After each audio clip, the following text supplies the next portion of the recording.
kelompok 1 ingin mempresentasikan materi sel dan jaringan. Anggota kami, Saya Alaksa Mamunto. saya Aisyah Mustaqim. Saya Muhammad Rajul Mugrafid. Materi pertama adalah struktur dan fungsi sel. Yang pertama, pengertian sel. Sel merupakan unit struktur dan fungsional terkecil dari semua makhluk hidup yang mampu melakukan aktivitas kehidupan secara mandiri.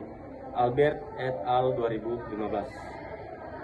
Yang kedua, jenis-jenis sel. Ada dibagi beberapa poin, yaitu poin pertama, sel prokaryotik merupakan sel yang tidak memiliki membran inti sehingga materi genetiknya DNA tersebar di dalam sitoplasme pada daerah yang disebut nukleoid. Poin kedua adalah sel eukaryotik merupakan sel yang memiliki membran inti yang membungkus materi genetik sehingga terbentuk nukleus yang jelas. Sel eukaryotik memiliki struktur yang lebih kompleks dengan berbagai organel bermembran yang masing-masing memiliki fungsi spesifik. 3 struktur sel dan fungsinya. Ada beberapa poin di sini. Yang pertama, membran sel berfungsi mengatur keluar masuknya zat. Yang kedua, sitoplasma sebagai tempat berlangsungnya reaksi kimia dan sel.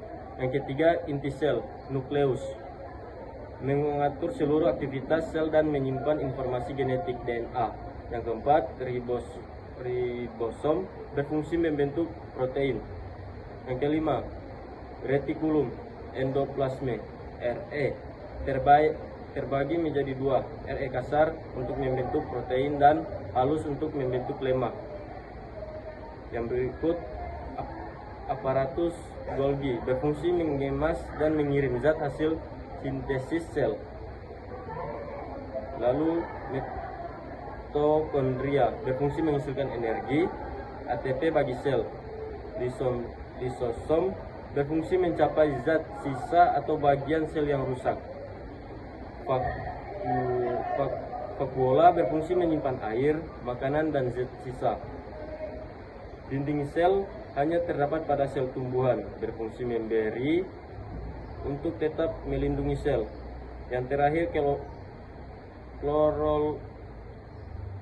kloroplas juga hanya ada pada sel tumbuhan, berfungsi sebagai tempat fotosintesis. Kita akan masuk ke materi 2 yang akan dibaca oleh Anissa Mustaqim. Materi yang kedua akan dibawakan oleh saya. Struktur dan fungsi jaringan. Pengertian jaringan.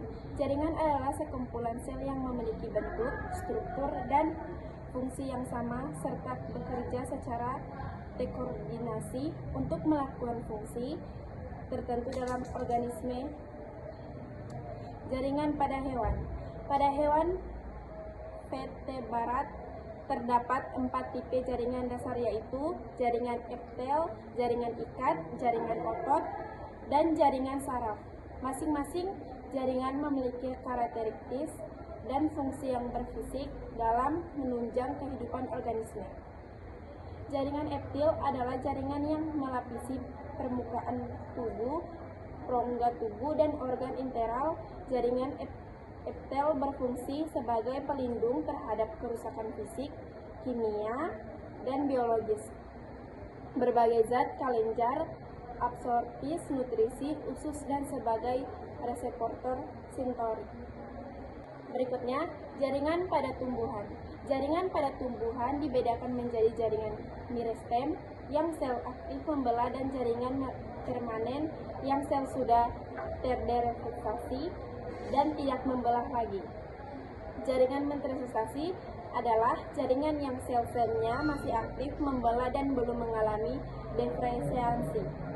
Jaringan permanen adalah jaringan sel-sel yang sudah tidak aktif membelah dan telah mengalami diferensiasi serta spesialisasi fungsi.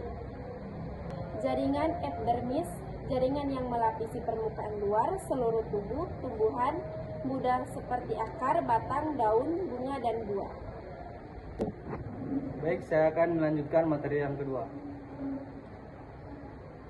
Jaringan pernakim, parenkim, jaringan yang sel-selnya masih hidup, berdinding tipis dan membentuk sebagian besar tubuh tumbuhan. Jaringan penyokong berfungsi memberikan kekuatan mekanisme dan menunjukkan tumbuhan agar dapat berdiri tegak. Hubungan struktur dan fungsi. Dalam biologi terdapat prinsip fundamental bahwa struktur menentukan fungsi, artinya setiap struktur sel dan jaringan didesain secara spesifik untuk melaksanakan fungsi tertentu dengan efisien. Kesimpulan, sel merupakan unit struktural dan fungsional terkecil dari semua makhluk hidup yang mampu melakukan aktivitas kehidupan secara mandiri. Berdasarkan ada tidaknya membran inti sel dibedakan menjadi sel prokariotik yang strukturnya lebih sederhana dan sel eukariotik yang memiliki struktur lebih kompleks. Dengan sebagai organel bermembran, setiap organel dalam sel memiliki struktur dan fungsi spesifik yang saling berkaitan dan mendukung kehidupan sel. Itulah presentasi dari kelompok kami, kelompok 1. Lebih dan kurangnya kami mohon maaf. Assalamualaikum warahmatullahi wabarakatuh.